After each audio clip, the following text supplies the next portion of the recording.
Welcome back to another Action Game Maker tutorial. Today I'm going to show you how you can track your states to better help you debug your objects.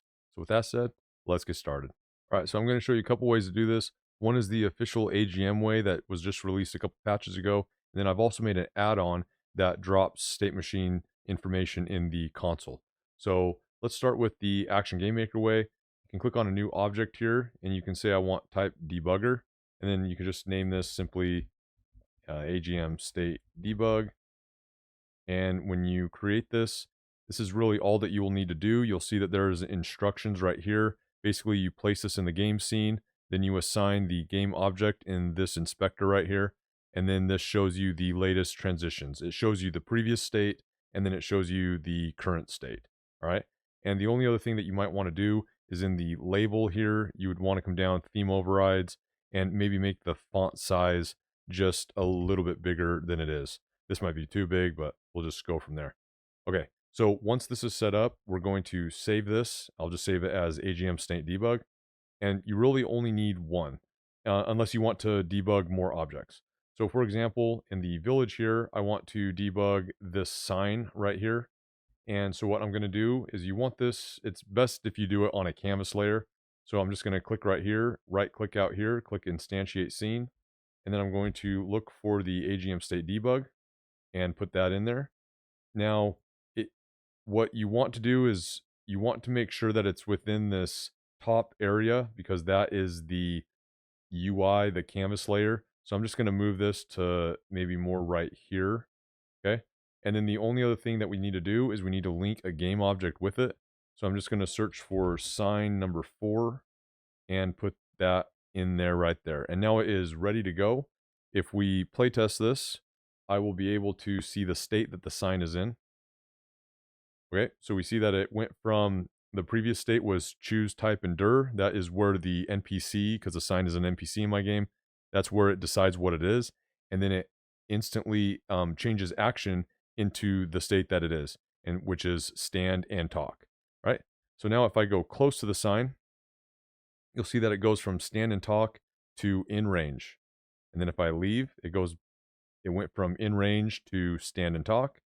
And then if I talk to it, you can see that it is talking. And then it just did a real quick thing and then went back to in range. Okay. And that's really how it works. You would just add as many as you need. So if I wanted another one, I could simply duplicate this. And I could say, instead of sign 4, I want to do sign 3. And then the only thing that I'd really want to do is make sure that it is up enough to where these two are showing separately. So if I play test on this one, you will see that I have the one, this must be number 3 and this is number 4. So if I go close to 4, you can see that it's tracking 4 right here. So one thing it is a little missing is tracking which object it's working with, but you could also place this simply just above the sign. For example, I could go on the sign 4 like this. I could just place it over it and then it should show by it. And then when I walk away, it will stay with the sign. So you can see that, okay, so I would have positioned it differently, but you can see that it could stay with the sign so that you could better know what state it is. So that is the Action Game Maker way of doing things. Now let's move to the add-on way of doing things. And you're going to go to my guild form plugin hub page. You're going to find the BAS state tracker. You're going to download it, put it in the add-ons folder, and it's just going to be this little script right here. And that's really all you have to do to install it. And then what you're going to do is you're going to go to, well, let me delete these AGM ones first here. And let me move this start point over more towards here. And then how you're going to set it up is you're going to go to the core scene. So if you need to open that up, you can just type in core and there it will be. And then you're going to go to where this game scenes is. You're going to add a child node to it. And you're going to look for the BAS state tracker. And you're going to put that on there. You're going to have a bunch of options over here on the inspector. But for the most part, what this is going to do is it's going to throw states in the console here so that you're going to be able to track them. It's going to have timestamps, what scene it's on, and the name of the object. Okay, so if we play test this, we will see that we are initializing with all of these objects. You scroll up here, you can see that we entered a new scene.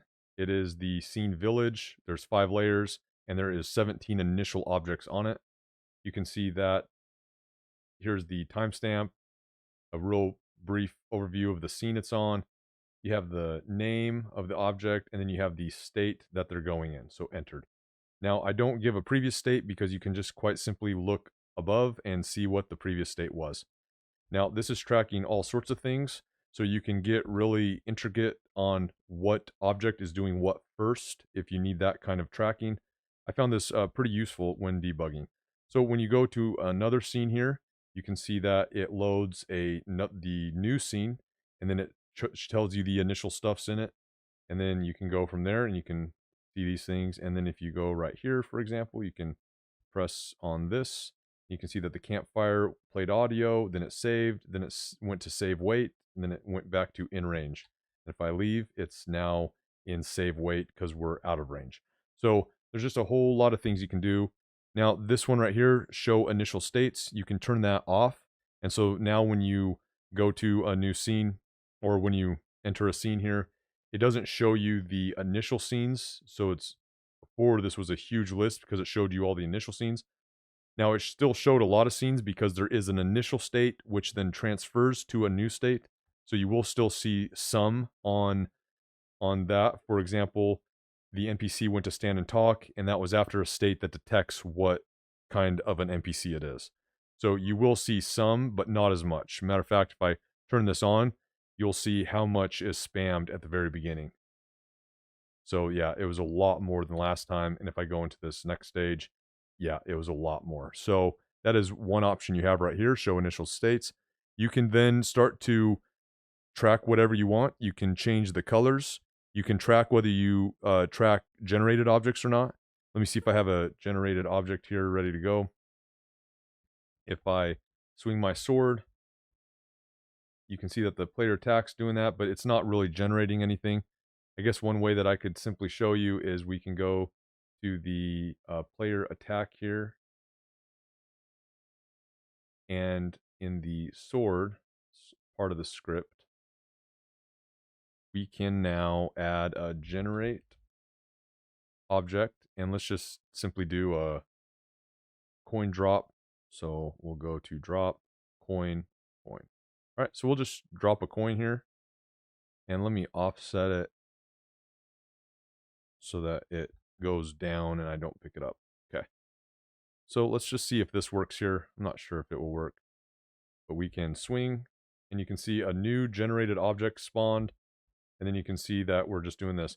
Now, one thing that's interesting is that the object spawn will take on the original name the first time, but then if you have duplicates, it will use this at game object with a number and then the name of it.